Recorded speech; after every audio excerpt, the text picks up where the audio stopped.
Swastiastu.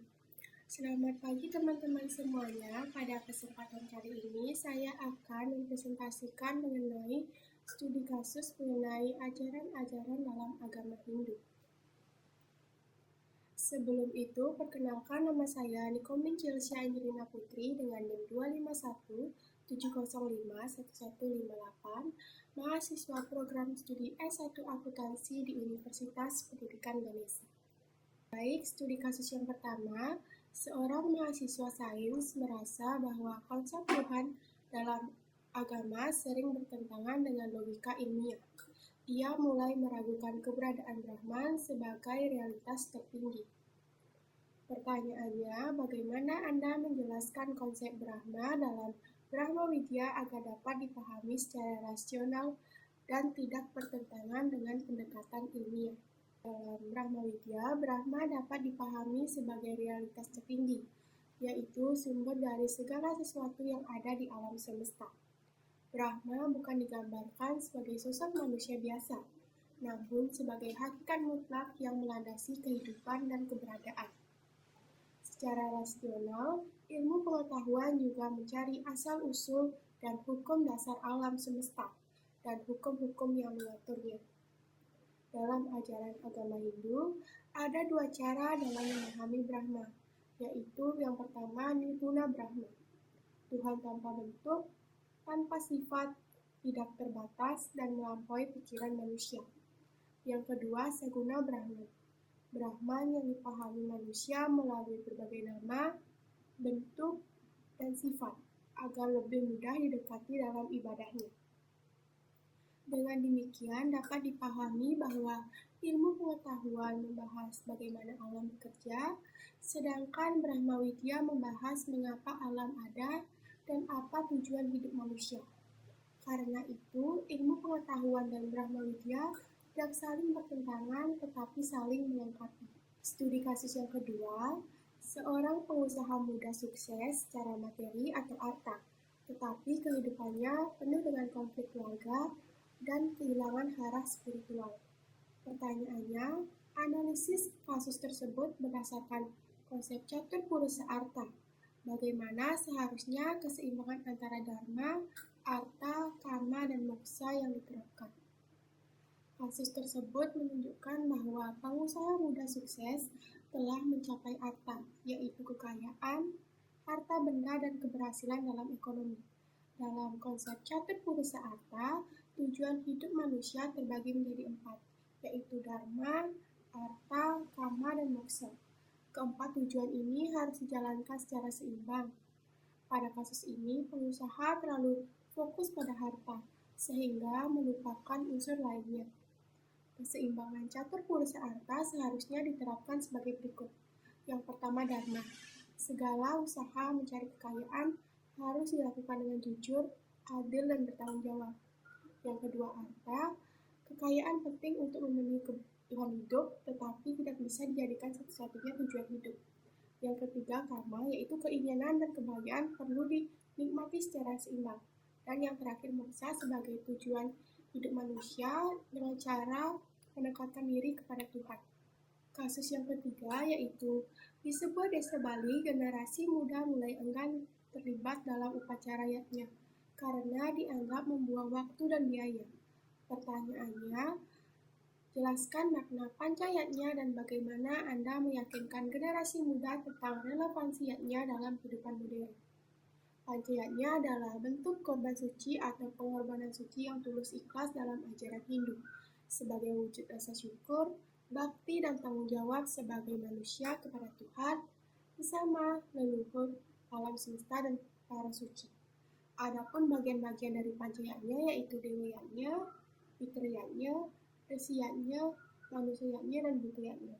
Relevansi yajna di kehidupan modern saat ini yaitu yajna mengajarkan manusia agar tidak egois dan selalu bersyukur atas segala kehidupan yang diberikan oleh Tuhan. Mempererat hubungan keluarga dan masyarakat melalui berbagai kegiatan gotong royong. Yajna juga sebagai cara untuk menjaga dan melestarikan identitas budaya Bali, karena yajna adalah bagian penting dari warisan budaya dan spiritual masyarakat Bali. Salah satu cara untuk meyakinkan generasi muda tentang relevansinya yaitu dengan cara melibatkan generasi muda sesuai dengan kemampuannya, contohnya pada bidang seni. Tekankan bahwa yang dilakukan tidak selalu mewah, tetapi mengutamakan ketulusan. Studi kasus yang keempat, seorang siswa menganggap kisah Awatara seperti Rama dan Krishna hanyalah mitos tanpa makna nyata dalam kehidupan sekarang. Pertanyaannya, bagaimana Anda menjelaskan konsep Awatara dan peran orang suci sebagai teladan moral dalam konteks kehidupan modern? Seorang siswa mungkin menganggap kisah Rama dan Krishna hanyalah mitos atau cerita lama. Namun sebenarnya kisah Awatara memiliki makna moral dan spiritual yang tetap relevan dalam kehidupan modern. Dalam hal ini, Awatara dapat dipahami sebagai simbol kekuatan untuk menegakkan dharma atau kebaikan, melawan adharma atau kejahatan. Awatara adalah penjelmaan Tuhan yang turun ke bumi saat keadaan yang tidak seimbang. Contoh dalam kehidupan yang biasa kita temui yaitu seorang pemimpin yang jujur membela rakyatnya, hakim yang menegakkan keadilan, aktivis sosial yang membantu mereka kaum lemah, dan masyarakat yang berani bersuara melawan korupsi dan penindasan. Selain Awatara, orang suci juga sangat dibutuhkan agar manusia tidak hanya mengejar materi, tetapi juga menjaga moral dan spiritual. Orang suci sering digambarkan sebagai orang yang hidup sederhana, tidak berlebihan, tidak terikat dalam hal-hal duniawi seperti harta, kemewahan, dan kedudukan. Studi kasus yang kelima yaitu seorang pekerja kantoran mengalami stres berat dan mencoba yoga hanya sebagai olahraga fisik tanpa memahami aspek spiritualnya. Pertanyaannya, analisis praktik yoga tersebut berdasarkan ajaran Hindu. Bagaimana integritas antara aspek fisik, mental, dan spiritual dalam yoga yang benar? Seorang pekerja kantoran yang mengalami stres berat mencoba untuk melakukan yoga hanya sebagai latihan fisik. Memang sudah memperoleh manfaat tertentu, seperti tubuhnya yang lentur, pernapasan menjadi lebih baik, serta membuat ketegangan otot berkurang. Namun dalam ajaran Hindu, praktik tersebut belum memenuhi makna yoga yang sebenarnya. Jika yoga dilakukan sebagai olahraga fisik, maka manfaatnya hanya sebatas untuk kesehatan tubuh saja. Padahal tujuan yoga lebih luas, yaitu dalam aspek fisik, yoga melatih tubuh melalui asana atau gerakan postur. Dalam aspek mental, yoga melatih pikiran melalui pranayama atau pengaturan nafas dan konsentrasi. Serta dalam aspek spiritual, yaitu yoga bertujuan untuk mendekatkan diri kepada Tuhan dan memahami hakikat diri kepada Tuhan. Integrasi yoga yang benar yaitu melakukan asana dengan tenang dan sadar, mengatur nafas secara teratur, dan melatih konsentrasi saat latihan. Studi kasus yang ke-6, seorang remaja rutin melakukan mantra Gayatri, tetapi tidak memahami maknanya dan hanya melakukannya sebagai rutinitas. Pertanyaannya, jelaskan makna Gayatri mantra dan bagaimana praktik Gayatri sadhana yang benar dapat meningkatkan kesandaran spiritual. Gayatri sadhana adalah latihan spiritual dengan membaca dan menghayati mantra Gayatri secara rutin.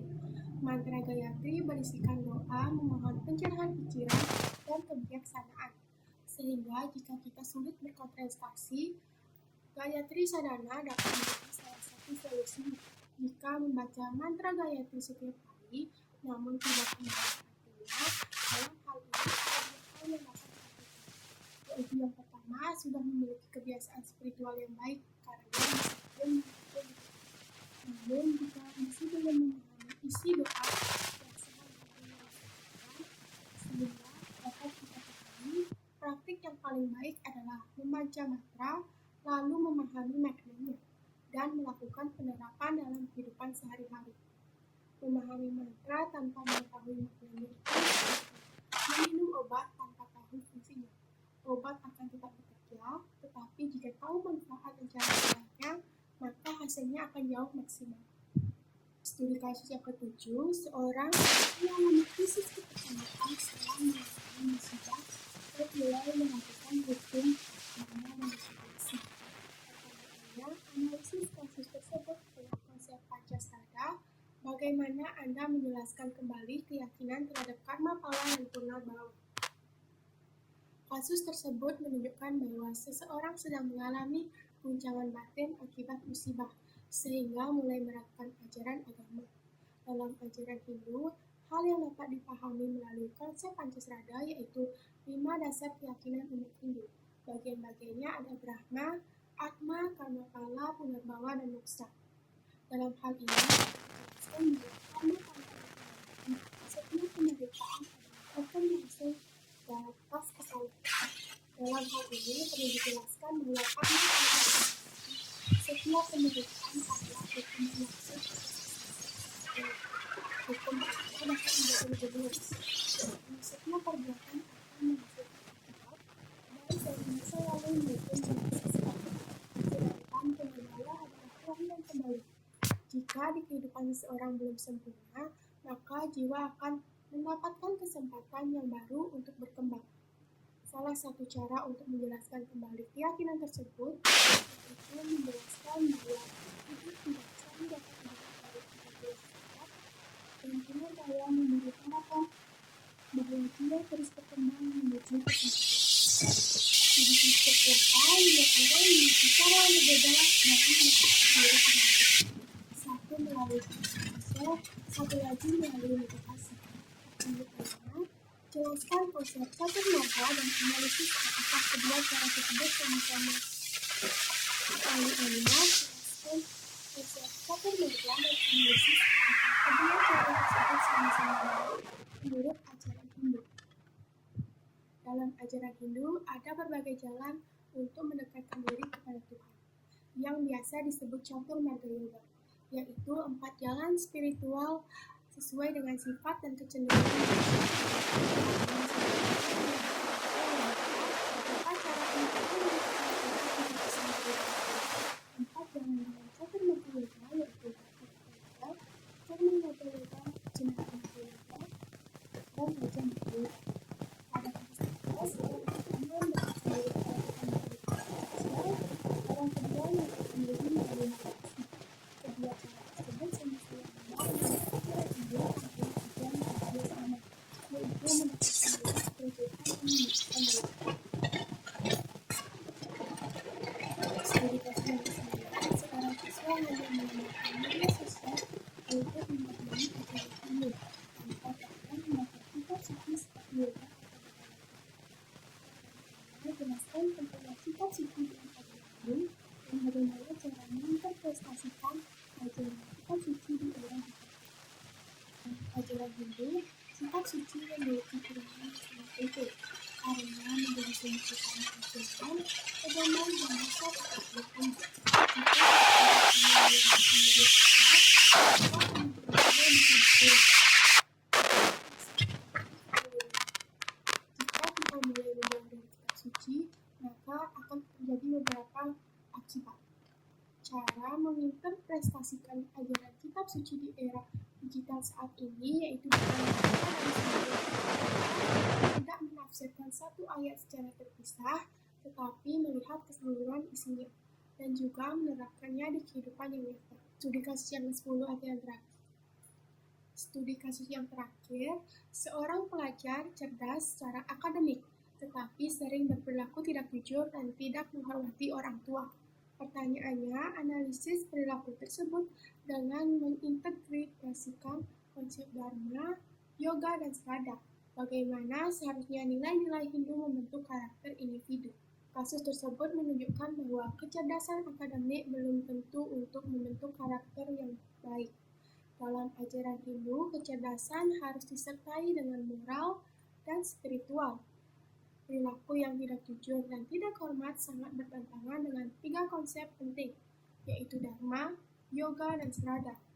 Cara nilai-nilai Hindu dalam membentuk karakter yaitu tidak mencontek, berkata benar dan dapat dipercaya sebagai nilai dari kejujuran, hormat, sopan, dan berterima kasih atas pengorbanan mereka sebagai bentuk nilai dari bakti kepada orang tua serta Nilai disiplin diri yaitu dengan cara rajin belajar dan bertanggung jawab dengan kewajiban. Sekian presentasi saya pada kali ini, semoga apa yang saya sampaikan dapat bermanfaat. Saya tutup presentasi kali ini dengan parama santi. Om Santi Santi Santi.